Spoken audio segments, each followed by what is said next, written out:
kita untuk kita semua. Yang kami hormati Kepala TK Dharma Wanita Tanjung Rejo, yang kami hormati jajaran guru dan seluruh peserta yang ada di ruangan ini dan yang mengikuti kegiatan ini, semoga selalu sehat dan semoga selalu bersemangat. Terima kasih atas kehadirannya panjenengan semua, dan marilah kita awali kegiatan kita ini dengan bacaan basmalah bersama. Bismillahirrahmanirrahim.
lakukan adalah bentuk-bentuk kontrol. Segala usaha untuk memengaruhi murid agar mengulangi suatu perilaku tertentu adalah suatu usaha untuk mengontrol murid tersebut. Dalam jangka waktu tertentu, kemungkinan murid tersebut akan menyadari dan mencoba untuk menolak rujukan kita. Atau bisa jadi murid tersebut tergantung pada pendapat sang guru untuk berusaha. Misalnya seperti saat tadi, contoh lain misalnya Naura tidak mau mengerjakan, kita membujuk untuk agar Naura dikerjakan. Ya saya, tugasnya dikerjakan dulu. Nanti dia akan mengerjakan kalau dia itu tadi menyadari kalau dia itu nggak mau, dia tidak akan mengerjakan. Atau dia akan menunggu kita kasih tahu dulu baru dia mau mengerjakan tugasnya. Yang ketiga, ilusi bahwa kritik dan membuat orang merasa bersalah dapat menguatkan karakter. Menggunakan kritik dan rasa bersalah untuk mengontrol murid pada identitas gagal, mereka belajar untuk merasa buruk tentang diri mereka. Mereka mengembangkan dialog diri yang negatif. Kadang sulit bagi guru untuk mengidentifikasi bahwa mereka sedang melakukan perilaku ini, karena seringkali guru cukup menggunakan suara yang halus untuk menyampaikan pesan negatif. Misalnya tadi Naura kok tidak mau mengerjakan, kita kayak gini, aduh Naura kok kamu gak kasihan sih sama Bu Mini itu kan capek ngajarin kamu, kok kamu gak mau mengerjakan. Seperti itu kita itu membuat si Naura ini merasa dia bersalah. Kok aku gak mengerjakan berarti aku itu membuat Bu Mini sedih, susah gitu. Yang keempat, ilusi bahwa orang dewasa memiliki hak untuk memaksa. Banyak orang dewasa yang percaya bahwa mereka memiliki tanggung jawab untuk membuat murid-murid berbuat hal tertentu. Apapun yang dilakukan dapat diterima selama ada sebuah kemajuan berdasarkan sebuah pengukuran kinerja. Pada saat itu pula orang dewasa menyadari bahwa perilaku memaksa tidak akan efektif untuk jangka waktu panjang dan sebuah hubungan permusuhan akan terbentuk. Misalnya seperti tadi kita memaksa Naura ayo dikerjakan, kalau kamu nggak mengerjakan nanti kamu nggak boleh istirahat. Itu kan kita memaksa anak. Nanti lama-lama dia itu tidak akan menerima paksaan kita dan tidak akan mendengarkan apapun yang kita katakan.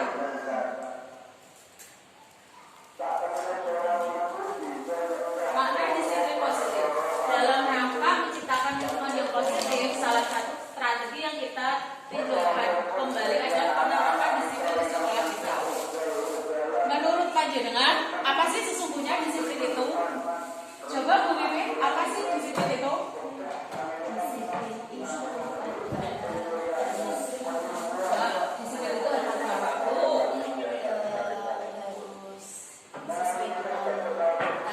sesuai dengan tanggung jawab. Oke, kalau menurut Bu Nani, apa disiplin itu? Disiplin itu adalah suatu menunjukkan diri kita. Disiplin itu termasuk itu juga.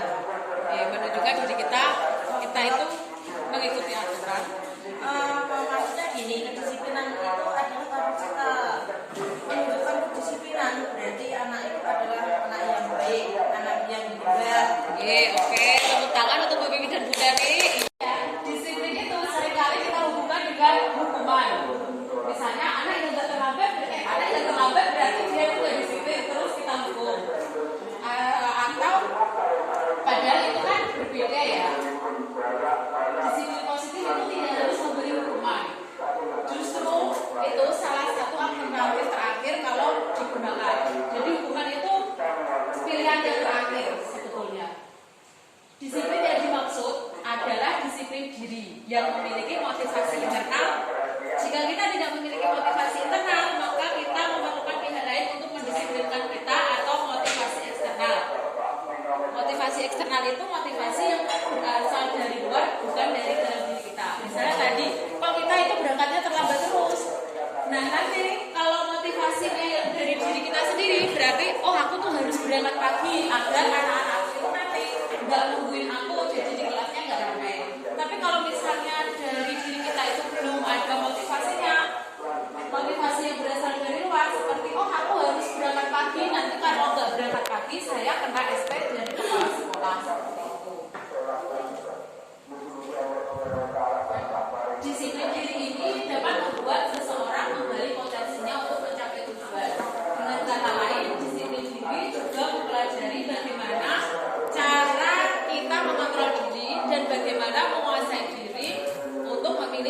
tindakan pada nilai-nilai yang kita hargai.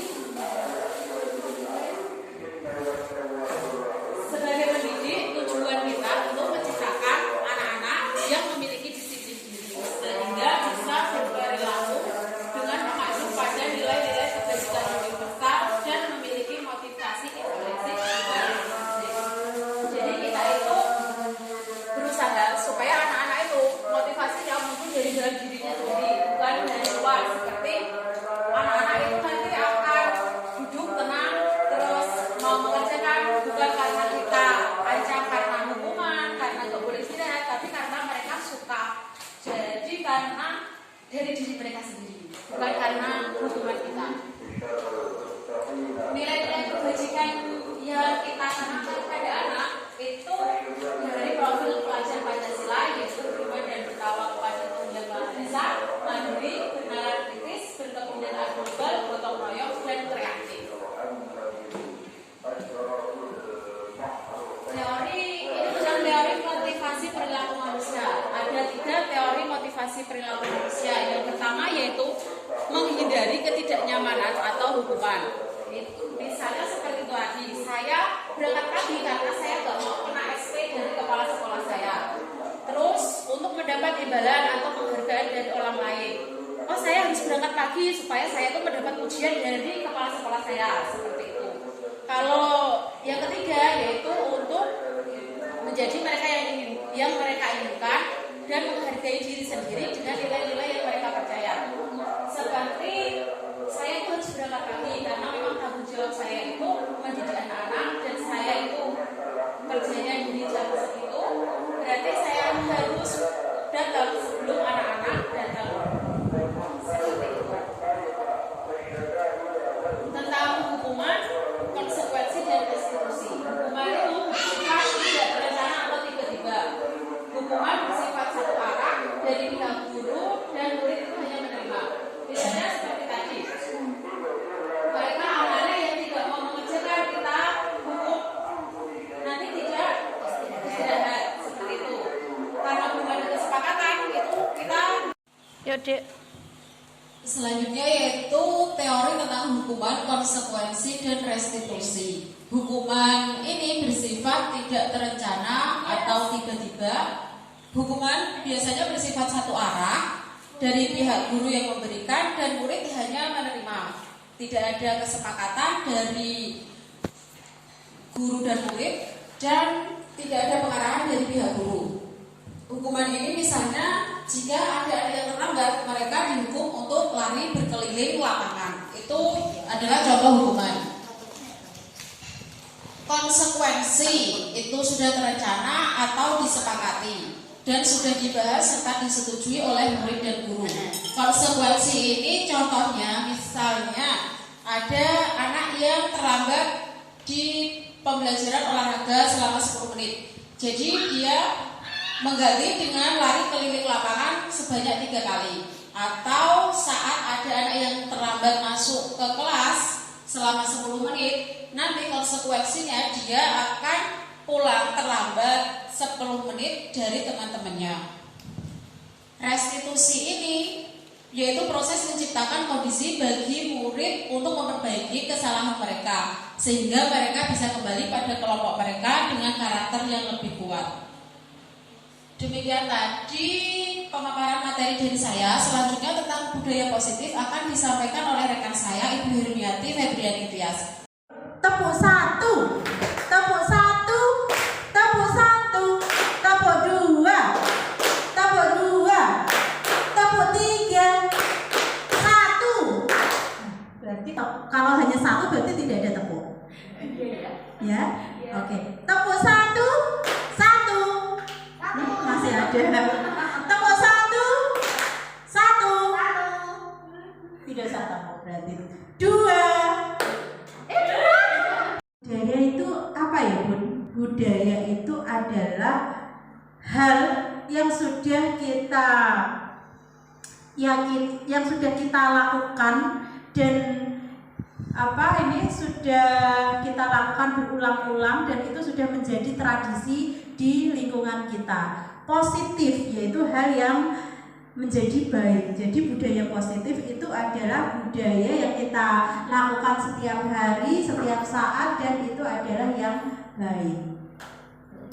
Budaya positif meliputi 6 hal, yaitu yang pertama stimulus, kedua konsep disiplin positif, 3 keyakinan kelas, 4 pemenuhan 5 kebutuhan hidup, dan 5 posisi kontrol, 6 segitiga restitusi. Perubahan paradigma stimulus. Perubahan paradigma stimulus adalah perubahan pergeseran paradigma, didefinisikan sebagai perubahan penting yang terjadi ketika cara berpikir yang biasa tentang atau melakukan sesuatu diganti dengan cara yang baru dan berbeda. Itu menurut Kohn Thomas 1962, The Structure of Scientific Revolution. Dalam bukunya tadi The Structure of Scientific Revolution. Jadi stimulus itu adalah tadi pergeseran yang didefinisikan sebagai perubahan yang penting. Jadi apa yang sudah ada itu kemudian diperbaiki lagi dengan lebih baik lagi. Konsep disiplin positif. Disiplin positif merupakan pendekatan mendidik anak untuk melakukan kontrol diri dan pembentukan kepercayaan diri. Budaya positif di sekolah ialah nilai-nilai keyakinan dan kebiasaan di sekolah yang berpihak pada murid agar murid dapat berkembang dan menjadi pribadi yang kritis, penuh hormat dan bertanggung jawab. Cara mengajarkan disiplin positif pada anak itu diajarkan dari sejak usia dini. Contoh-contoh disiplin itu bagaimana Bu Bibit? Bisa sebutkan mungkin contoh disiplin? Contoh disiplin ya berangkat sekolah tepat waktu. Selain itu lagi mematuhi peraturan sekolah. Terus tanggung jawab terhadap tugas dan pembelajaran. Oke, mungkin dari Bu Nurul disiplin selanjutnya apa Bu contohkan? Mungkin dari SD juga sama, menerapkan disiplin itu juga penting sekali. Contohnya mengerjakan PR. Ya. Mengumpulkan tugas tepat waktu. Ya. Saat masuk sekolah tidak terlambat. Oke, baik ya. Terima kasih Bu Nurul dan Bu Bibi. Kepatuhan lain ya Bu, seperti memakai seragam, seperti itu juga penting. Nah, kemudian aturan kesepakatan yang diterapkan di sekolah itu juga. Dan diskusikan setiap aturan dan kesepakatan yang dibuat. Ketika kita membuat peraturan, ini harus kita diskusikan dulu dengan anak kita, dengan warga sekolah kita. Jadi tidak bersepihak dengan sekolah saja atau guru saja yang membuat peraturan. Jadi ketika kita membuat kesepakatan, itu anak juga sepakat. Contoh, kesepakatan hari ini ya Bu. Nah, kita belajar mungkin apa? Coba kita kesepakatan hari ini. 1, mungkin di sini harus kita menjaga kebersihan. Yang kedua, semangat. 3, saling menghormati. Nah, seperti itu. Kemudian lagi, misal lagi ada lagi contoh yang lain. Apalagi kita ketika belajar, mungkin di kelas memakai seragam dan memakai membuang sampah tadi, termasuk tadi kebersihan. Nah, kesehatan itu mungkin dilarang. Iya, terus mungkin di sekolah ini tidak boleh merokok. Nah, itu itu juga termasuk kegiatan. Nah, tidak mengganggu temannya. Nah, itu juga. Itu mungkin kata-katanya bagaimana ya kalau kata-kata positifnya?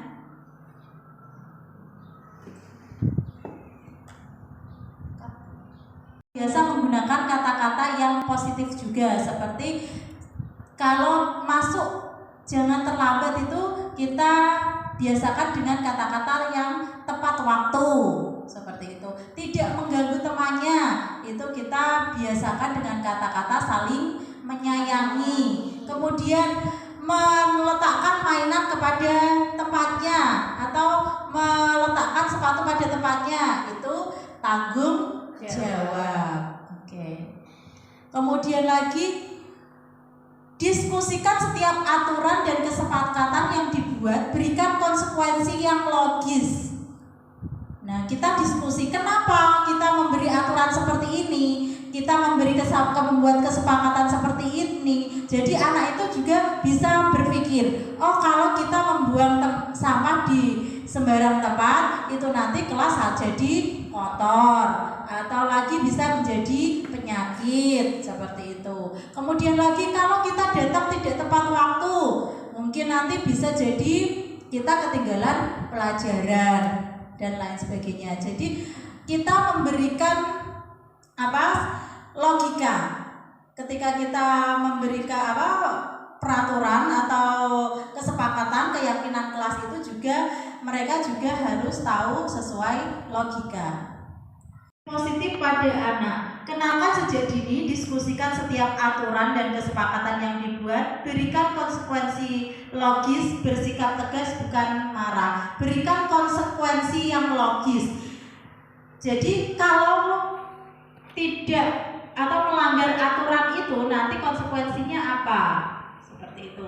Misalkan kalau datang terlambat, konsekuensinya bagaimana? Kalau datang terlambat disuruh pulang, itu konsekuensinya itu konsekuensi atau menghukum? Menghukum. Nah, kemudian kalau seperti ini, Randy mencoret-coret buku temannya, konsekuensinya Randy harus mengganti buku temannya. Itu konsekuensi apa hukuman? Konsekuensi.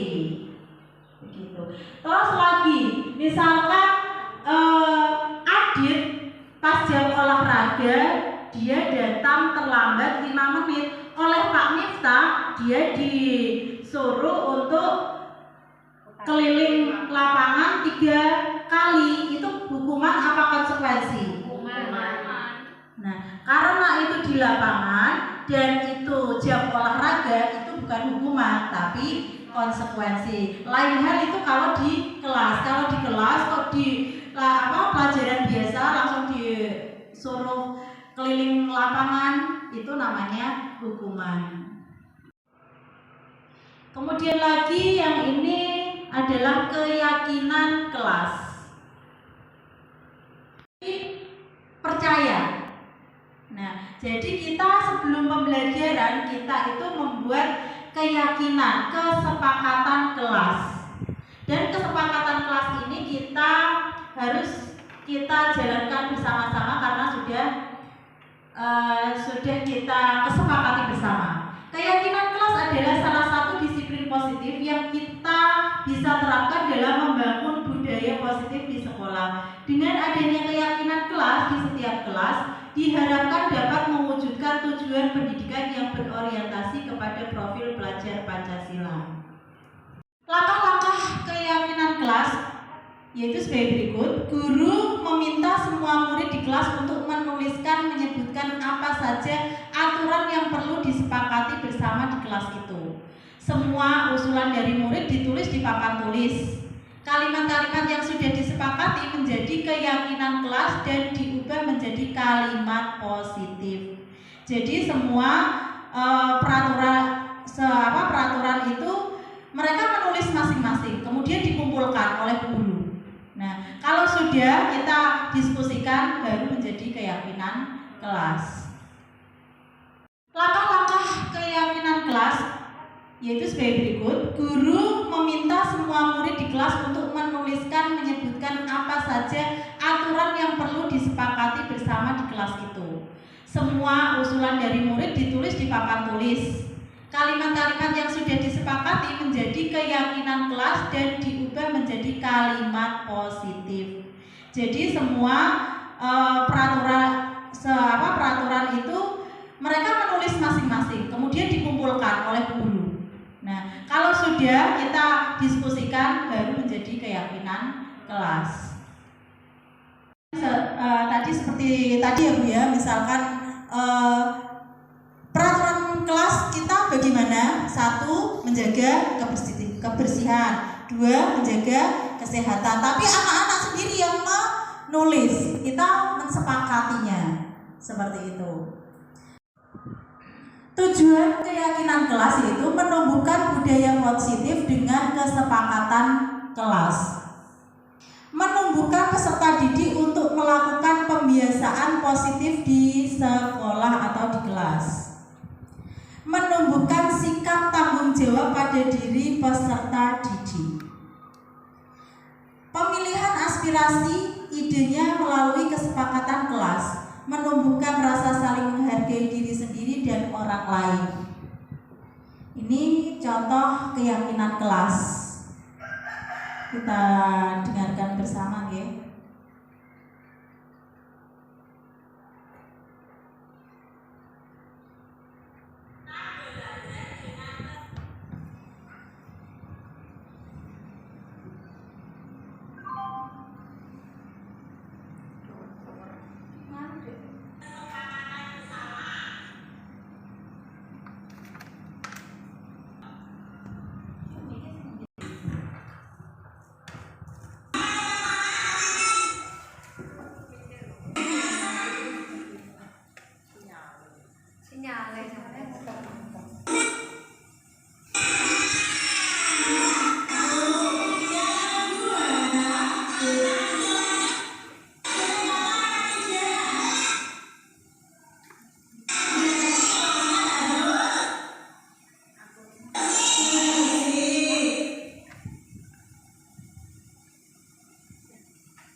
Keyakinan kelas yang sudah disepakati bersama.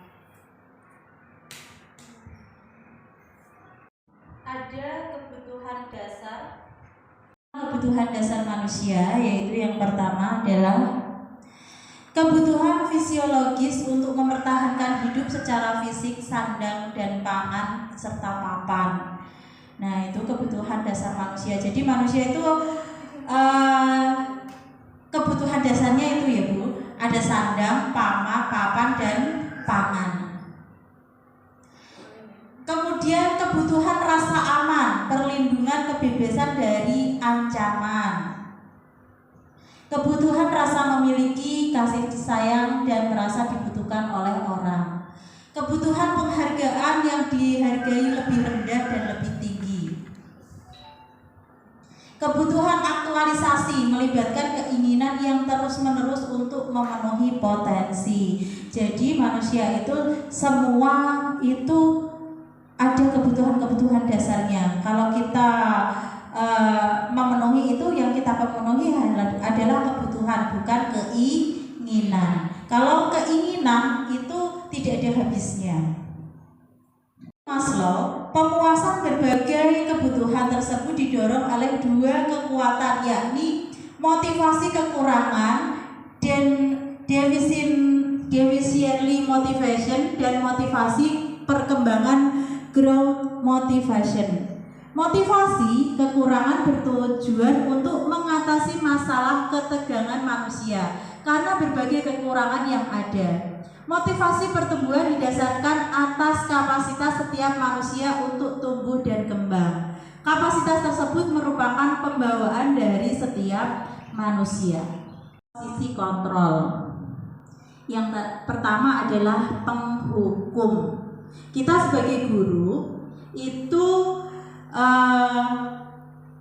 sebaiknya menghindari yang namanya posisi kontrol sebagai penghukum, karena akan menimbulkan ketraumaan anak dan tumbuh kembang anak juga akan terhambat. Contohnya, Lia, karena hari ini kamu terlambat, silahkan kamu keliling lapangan 5 kali. Itu contoh adalah hukuman. Atau lagi, salin, saya tidak akan mengulangi lagi sampai 100 kali. Itu juga namanya hukuman. Lalu sebaiknya seperti apa kalau misalkan ada anak yang terlambat? Ya, diperingati dan meminta maaf. Membuat rasa bersalah, tadi juga sudah disampaikan oleh Bu Mini. Ibu sudah capek-capek membersihkan ruangan ini, kenapa kamu membuang sampah di sembarangan? Jadinya kelas jadi kotor lagi. Nah, itu jadi nanti si anak merasa berarti gara-gara saya ini tadi. Nah, seperti itu. Jadi itu posisi kontrol membuat rasa bersalah. Kemudian yang ketiga adalah sebagai teman. Naura, baloknya berserakan, yuk kita sama-sama membereskan biar rapi. Nah, itu kita ajak anaknya sama-sama. Itu termasuk kita berteman dengan anak. Yang keempat adalah pemantau. Kita melihat siapa ya yang baru datang, siapa ya anak itu yang sering membuang sampah di sembarangan. Hanya kita lihat, kita pantau. Nah, sesudah kegiatan hari ini selesai, kalau tidak selesai maka belum bisa istirahat. Itu sudahkah kegiatan hari ini selesai? Sebaiknya kamu membuang sampah harus pada tempatnya. Ini posisi kontrol sebagai manajer, mengarahkan, menyarankan. Jadi ada 5 posisi kontrol tadi: penghukum, pembuat rasa bersalah, sebagai teman, pemantau, dan manajer. 3 restitusi. Berikutnya adalah segitiga restitusi.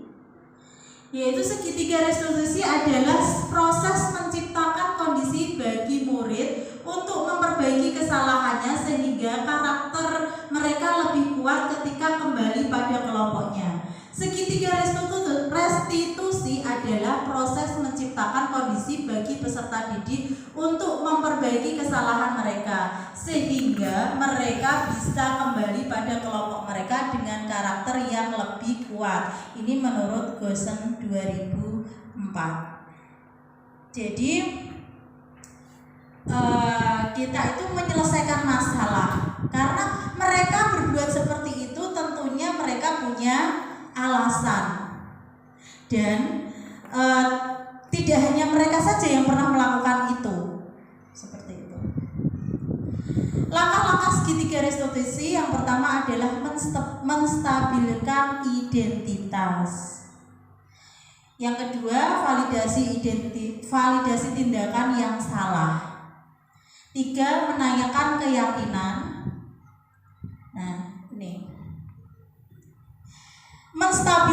menstabilkan identitas. Setiap orang pasti pernah melakukan kesalahan dan kamu bukan satu-satunya yang pernah melakukan ini. Kemudian, validasi tindakan yang salah, kamu tentu punya alasan mengapa kamu melakukan itu. Adakah cara yang lebih efektif untuk mendapatkan apa yang kamu butuhkan? Kemudian, menanyakan keyakinan kelas, menanyakan keyakinan, yaitu keyakinan kelas apa yang telah kita sepakati. Kamu ingin menjadi orang seperti apa? Itu segitiga restitusi.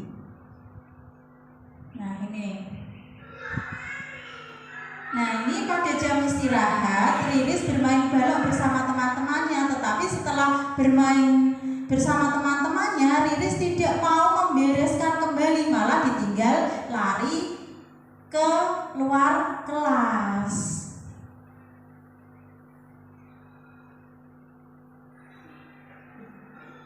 Nah setelah ini Bu Tias tanya,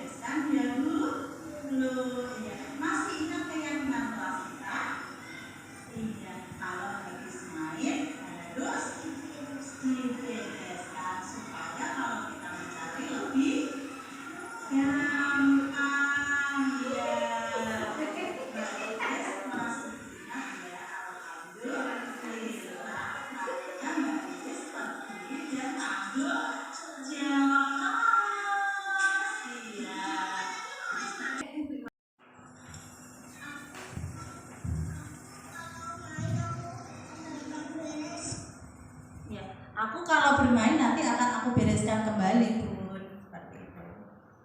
Nah ini juga ada lagi kasus yang kedua. Riris nah.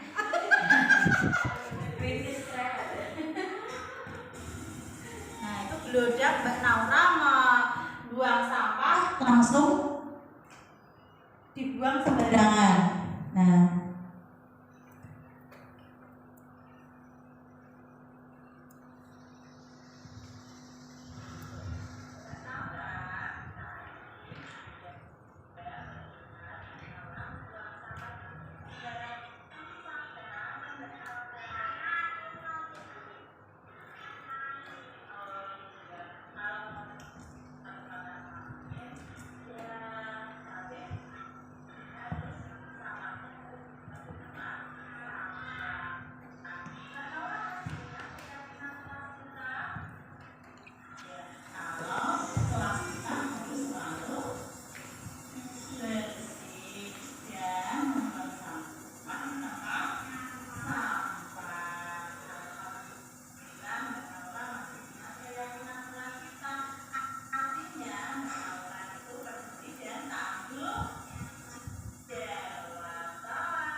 restitusi dan tanggapan dari murid. Pada kasus yang pertama ini, Irgi mengganggu Lia dan mengejek Lia, sehingga mereka kejar-kejaran di kelas karena Lia marah pada Irgi, dan itu melanggar keyakinan kelas, yaitu tidak boleh berlari-larian di dalam kelas.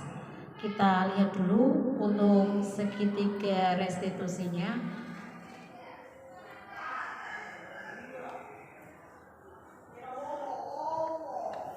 Tadi lari-larian di kelas sama Dimas. Kenapa kau lari-larian di kelas, sayang? Gara-gara Dimas. Gara-gara? Gara-gara di UPN Celia. Dimas. Gara-gara apa? Nanti bilang Wisnu pakai Celia. Dia dibilang Wisnu pakai pampers. Terus? Kamu kok lari-larian sama Dimas? Dikejar siapa? Dikejar Lia. Oke, kok dikejar Lia? Berarti tadi Lia boyoi itu Lia pakai pampers gitu. Terus kamu dikejar Lia. Masa Lia sudah pakai pampers kan udah gede. Ngejek temennya itu boleh nggak sih kayak gitu? Nggak boleh. Bagus apa enggak? Bagus apa enggak kalau ngejek temennya? Nggak bagus.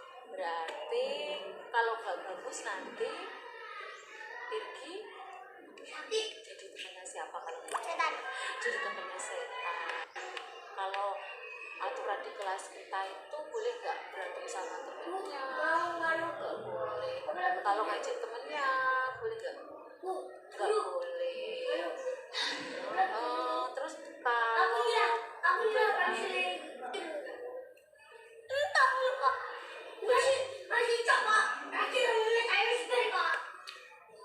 berarti nanti Irgi berbaikan lagi sama Lia harus apa? Harus minta maaf. Oke, Irgi berikan. Besok jangan diulangi lagi ya. Ya, jangan diulangi lagi ya. Udah, Wisnu itu malah ngajarin ulangi lagi. Ya. Contoh Ananda Irgi tadi, kita menggunakan segitiga restitusi untuk menyelesaikan masalahnya. Yang pertama yaitu menstabilkan identitas. Di sini tadi saya bertanya sama Irgi, kamu kemarin lari-larian ya sama Lia? Gitu. Irginya bilang iya. Terus ada yang menstabilkan identitas. Oh iya, kalau begini jadi Irgi juga pasti begini juga pasti akan lari kalau dikejar. Itu adalah contoh dari menstabilkan identitas. Terus yang kedua, validasi tindakan yang salah, yaitu Irgi di kelas itu boleh nggak sih lari-larian? Irginya bilang nggak boleh Bu. Terus boleh nggak sih ngecek temennya? Nggak boleh. Itu adalah contoh dari validasi tindakan yang salah. Dan ketiga, menanyakan keyakinan. Kita tanyakan pada Irgi di kelas kita itu bagus nggak sih kalau boleh nggak sih kalau lari-larian? Boleh nggak sih kalau saling ngecek temennya? Dan Irgi bilang itu nggak boleh. Terus kita langsung juga melibatkan Irgi untuk mencari solusi dari masalah akhirnya, yaitu Irgi apa yang akan Irgi lakukan agar Lia tidak marah, atau Irgi nanti kamu harus ngapain sama Lia gitu. Terus Irginya bilang nanti minta maaf sama Lia. Itu kita mengajak Irgi untuk bersama-sama mencari solusi dari masalah yang ditimbulkan oleh Irgi. Seperti itu. Contoh Ananda Irgi tadi, kita menggunakan segitiga restitusi untuk menyelesaikan masalahnya. Yang pertama yaitu menstabilkan identitas. Di sini tadi saya bertanya sama Irgi, kamu kemarin lari-larian ya sama Lia? Gitu. Irginya bilang iya. Terus ada yang menstabilkan identitas. Oh iya, kalau begini jadi Irgi juga pasti akan lari kalau dikejar. Itu adalah contoh dari menstabilkan identitas. Terus yang kedua, validasi tindakan yang salah, yaitu Lia itu sering diganggu dan Irgi di kelas itu boleh nggak sih lari-larian? Irginya bilang nggak boleh Bu. yaitu Terus boleh nggak sih ngecek temennya? Nggak boleh. Itu adalah contoh dari validasi tindakan yang salah. Yang ketiga, menanyakan keyakinan. Kita tanyakan pada Irgi di kelas kita itu bagus nggak sih kalau boleh nggak sih kalau lari-larian? Boleh nggak sih kalau saling ngecek temennya? Dan Irgi bilang itu nggak boleh.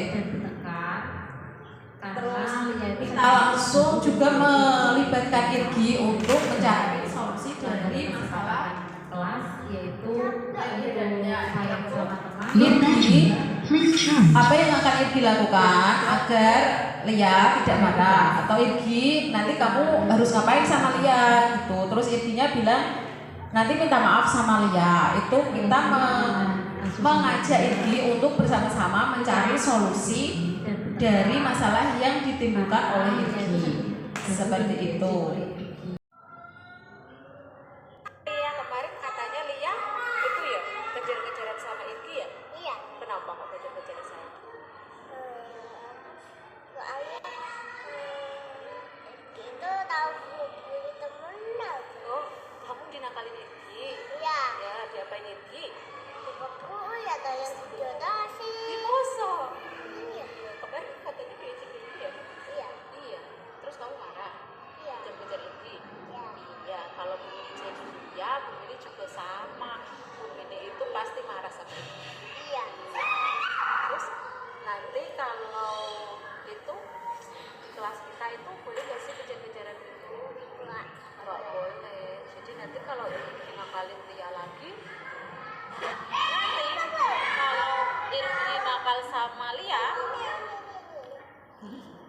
Kalau Irgi nakal sama Lia, diapain? Bilangin ke ini. Oh, dibilangin ke Bu ini. Oke, pinter Lia. Terus nanti kalau Irgi minta maaf, dimaafin nggak? Dimaafin, biar jadi temannya Allah buat susu juga. Kalau nanti nakal-nakalan jadi temannya siapa? Kalau nakal jadi temannya siapa? Malaikat. Kalau nakal ya.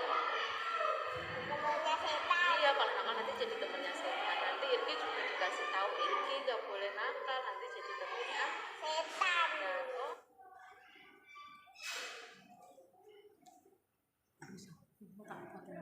Dari contoh kasus yang kedua tadi, yaitu tentang Lia yang kejar-kejaran sama Irgi karena Lia itu merasa marah karena diejek Irgi, kita juga menggunakan segitiga restitusi untuk menyelesaikan permasalahannya. Kita tanya dulu, stabilkan identitas. Kita tanya sama Lia, bener gak sih tadi kemarin kamu lari-larian sama Irgi? Lianya bilang iya Bu, gitu. Terus ditanya, kenapa Lia kok lari-larian? Soalnya Irgi itu sering ngejek aku Bu, gitu kata Lia. Dan kita yang kedua, validasi tindakan yang salah. Oh bener sih, kalau begini jadi Lia, begini juga pasti marah sama Irgi karena diejek gitu. Lalu kita juga menanyakan keyakinan di kelas kita. Lia, keyakinan kelas kita itu boleh gak sih kalau lari-larian, kejar-kejaran? Nggak boleh Bu. Keyakinan di kelas kita itu apa ya? Keyakinan di kelas kita itu kalau di kelas itu harus jalan kaki. Itu tadi kita menanyakan kembali keyakinan kelas kita kepada Lia yang dilanggar oleh Lia. Dan saya juga menanyakan tentang solusi apa sih nanti yang diberikan kalau untuk mengatasi masalah ini. Nanti saya tanyakan sama Lia, nanti kalau Irgi minta maaf sama Lia, dimaafin gak ya? Oh dimaafin Bu, nanti kalau Irgi salah lagi, Lia gimana? Oh nanti saya bilang sama Bu ini seperti itu. Jadi kita melibatkan murid untuk mencari solusi-solusi untuk masalah yang mereka hadapi. Terima kasih. Untuk kesimpulannya, dari presentasi kami ini akan disampaikan oleh Ibu Hermiati. Kepada beliau disilahkan. Dan ibu-ibu yang kami hormati, dari paparan kami hari ini kesimpulannya adalah melalui restitusi siswa dibimbing dapat melaksanakan disiplin positif dan memulihkan diri dari kesalahan sehingga siswa terbangun kesadarannya untuk memperbaiki kesalahan dan menjadi pribadi yang lebih baik. Nah, Bapak Ibu yang kami hormati, demikian tadi paparan dari kami tentang budaya positif, dan semoga kita bisa menerapkan budaya positif di lingkungan sekolah kita dan menjadikan sekolah kita sekolah yang berkarakter baik. Terima kasih, dan apabila ada salah kata saya mohon maaf, dan wabillahi taufiq wal hidayah. Wassalamualaikum warahmatullahi wabarakatuh. Salam guru penggerak, tergerak, bergerak, dan menggerakkan. Wassalamualaikum warahmatullahi wabarakatuh.